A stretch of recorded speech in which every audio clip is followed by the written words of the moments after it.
In this video, we're going to go through some PvM tricks that I've picked up not that long ago, and actually one of them I picked up last night, which is what kind of pushed me to make this video. These are things that are insanely useful, but probably not all that common for the majority of average players, and so if you can pick them up and take advantage of them, you'll see a huge improvement. So hopefully this video helps you out, and let's get started. Now we're going to start off with the one that I just mentioned, the one that I picked up on last night. Literally, I don't know why I have not been doing this for the longest time, and I'm also going to call out my stream chat here. You guys, why have you not told me that I should be doing this more often? Because this is actually huge. I'm just kidding. It's not your guys' fault. It's something that I knew about. I was just too lazy to try, and then for some reason last night I decided, let me just try it. Like, it is what it is. I've been clicking it every now and again sometimes, and now I'm going to be using it all the time. I am talking about using Vengeance. Now, Vengeance is a spell that is on the Lunar spellbook. Now, if you are someone that uses the spell, for example, Disruption Shield, then you may have some sort of knowledge of this. But I know that a lot of players, like myself, for example, use Disruption Shield in PvM, but they do not use Vengeance. And in fact, I've made videos in the past saying you guys should be getting Disruption Shield and using it because it is a massive game changer, and it is. But that's not going to be in this video, but if you don't use Disruption Shield, it's worth getting for sure. I'll also, if I remember, put a link to a video dedicated to that spell in the description. But Vengeance is a Lunar spell as well, coming in at 94 magic. So it is pretty high up there, but if you are taking on high level bosses, having 94 magic isn't that big of a deal. Now, the reason this is so damn good is this is what the ability or the description of the spell reads. The next time you receive damage, 75% of that damage received is instead dealt to the attacker. Now, this is actually a bit of a lie. The way this reads is wrong. It's not accurate, but it is still kind of accurate. Now, the way this actually works is you will take 100% of the damage that you would have taken in the first place, but 75% of that will also be reflected back to the target that dealt that damage to you. However, this is actually capped at 8,000 damage as well. So I must admit, when I first started using this, I did think that this was reducing damage as well because of the way that this read, but this doesn't change anything. It's not a Disruption Shield on steroids, but it is another way to get yourself a lot of extra damage out during a fight, because this can be used on 30-second cooldown. You can use this every 30 seconds during a fight, and you can get up to an 8k damage hit. Now, the main reason this is actually really useful and worth using is because this does not take a global cooldown to use this. You can use this just like you can with Disruption Shield by using a spellbook swap, or if you're using borrowed power, you can cast this without taking a global cooldown, so you don't have to worry about this taking up any other ability. This is just free damage. So for the longest time, I have not been using this, and I have not been taking advantage of the little bit of extra damage that this gives, and it is definitely something that can help improve your kill times at certain places. This is now being keybind on my abilities, and I have this just basically, I'll use this any chance I get. I'm still getting used to remembering to use it off of cooldown, but using this every 30 seconds is a very much worthwhile thing to practice doing and getting in the habit of remembering to do. So I've missed out on this for the longest time. Have you guys used this? Is this something you haven't used but you have access to? Let me know in the comments. By the way, while you're down there in the comments, did you know that over 59% of you guys that watch the videos are not actually subscribed? So if you think that you're subscribed because you're watching all the stuff and you just keep suggesting it, or maybe you're new around here and you are enjoying this sort of videos and want to see more, then please do click that sub button. It helps the channel out a ton, and it is the easiest way to do so. Okay, let's move on. Moving on is going to be something that I picked up a little while ago, but not all that long ago, and it's something that I definitely take advantage of pretty much every single boss that I go at now. It is super useful. That is going to be target cycling to start the actual boss fight. Now, I used to wait for the boss to appear, left click him, and then start throwing my vuln bombs and smoke clouds and all that sort of stuff. But it is actually way easier, in my opinion, to set up a keybind for target cycle and use this to start the actual boss fight off. This way I find that I misclick the boss a hell of a lot less, because but you can't misclick the boss because there's no clicking involved. And this means that the start of the fight tends to get off to a much smoother thing in a lot of situations, because I must admit, the amount of times that the boss would come down and I'm spam clicking it and then I'll move out of position or something goes wrong, it's definitely better to use target cycle. But this isn't the only benefit to this. You can actually use target cycle to start some bosses faster than other ones as well. A great example of this is Hellweir, where you can target cycle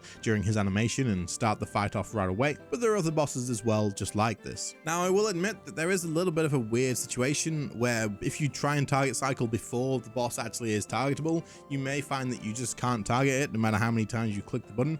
I'm sure Jagex fixed this a while ago. I am convinced Jagex fixed this a while ago, but apparently it's back into being a bug. I don't know. But the easiest way to know this is the second that the boss timer appears is when you can press that target cycle and target the boss. This just makes it so that you can press your target cycle button, for me it's G, and then immediately just press the keybinds for your vulnerability bomb and your smoke cloud or whatever else you need to use, and off you go with the boss. This means if there's any weird click boxes or anything like that, you're not going to miss them, you're not going to waste some time and have a rough start. You can start the same consistent way each and every single time. But to be fair, that being said, I have mentioned target cycling in the past, mainly for things like running elite dungeons and just generally changing between mobs and rather than clicking all the time. It can be a super useful tool to have access to, so get this bound either way. If you're not going to use it for bosses, use it for other things as well. If there's too many mobs that are really small, like the tiny crabs in ED3, it is definitely worth using it here too.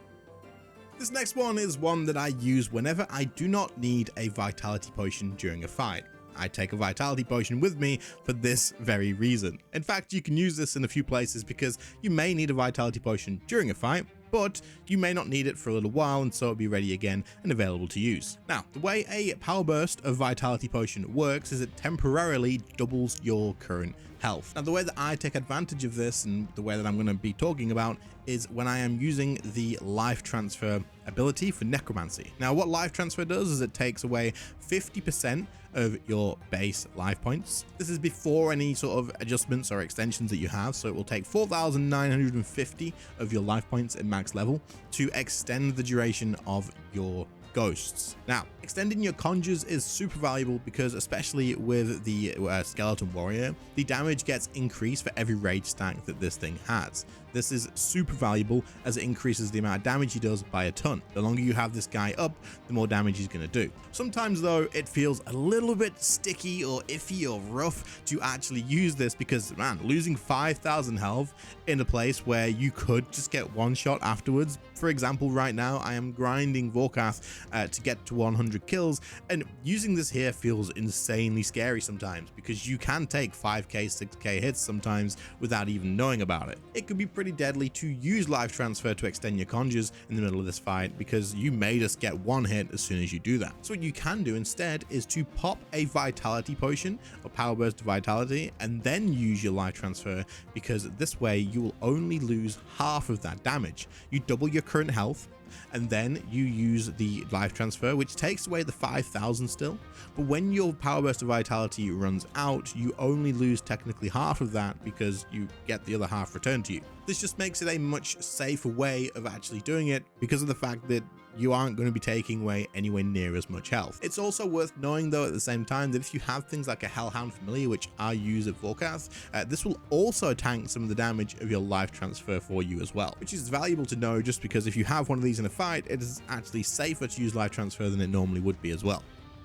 This next one is for you magic users that are still hanging on and waiting for the magic buff, which is going to come and it's going to be great. Surely, Jagex, please make magic great again. Anyway, I have a little tip for you guys. If you have the new magic tier 95 dual wield weapons, you have access to a very, very cool magic special attack called Soulfire. Soulfire is the spec from the tier 95 dual wield weapon, the Roar of Awakening, and it does a crap ton of damage. However, it also has a chance to reset itself whenever you cast this, meaning you can cast it back to back, doing another shit ton of damage back to back.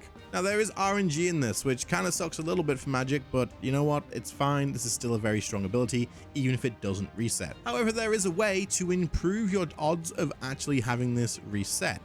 and that is going to be to use the ability Greater Chain. If you use Greater Chain, what happens is any other targets that get hit by Chain will also have that ability cast on it, as well as like a secondary effect. This applies to all of the magic abilities. For example, if you use Wild Magic, they'll all get hit by Wild Magic. If you use Combust, they'll all get hit by Combust, and so on. However, my new favorite thing to use with Greater Chain is the Roar of Awakening spec. Soulfire has an increased chance to reset when used with Greater Chain. The reason this is actually a thing is because all of the other targets count as an opportunity to have it proc the reset and give you the cooldown back. It doesn't matter if your main target resets. If that doesn't, then you have the chance of the other ones doing it and giving you that cooldown back as well. Now, on release, this wasn't actually a thing. It worked with Combust, it worked with the other one, Corruption Blast or Shot, whatever it is. I assume Blast, right? Because it's magic. It worked with those, but it didn't work with Soulfire. Now, the reason I know this is not a bug, and this is not going to get changed. Well, it might get changed if Jagex decides to nerf it, but the reason I know it is not a bug is because Jagex fixed this after release. It didn't work on release, and then the next week and after the update, it did. So this is intended as they actually added this back. This is insanely good for when you're running places like Elite Dungeons with tons of trash mobs, at places like clearing through Zuck with all the waves that you have to do there, and many other places too.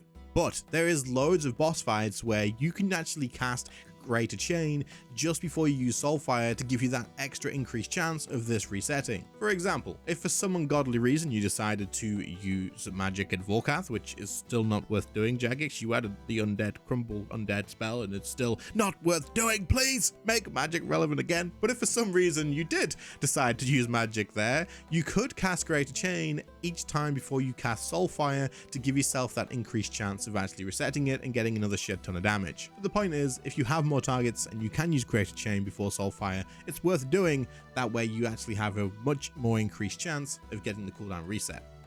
Anyway, that's going to bring us to the end of this one. These are just 4 things that I've picked up doing pretty recently and wanted to talk about, specifically because of the Vengeance one last night. I was kind of kicking myself after realizing how good it was and thinking as if I've not actually been doing this, and as if you guys, the viewers that are watching all the streams, didn't tell me as well, or even anybody watching the videos. And why are you not using Vengeance? It's really, what the frick? No, but really, it's actually really damn good. And I hope this video has helped you guys out as well. If it has, remember, over 59% of you guys aren't subs, so please do click that button. And otherwise, I'll catch you all in the next one. So guys, have a good one. Bye.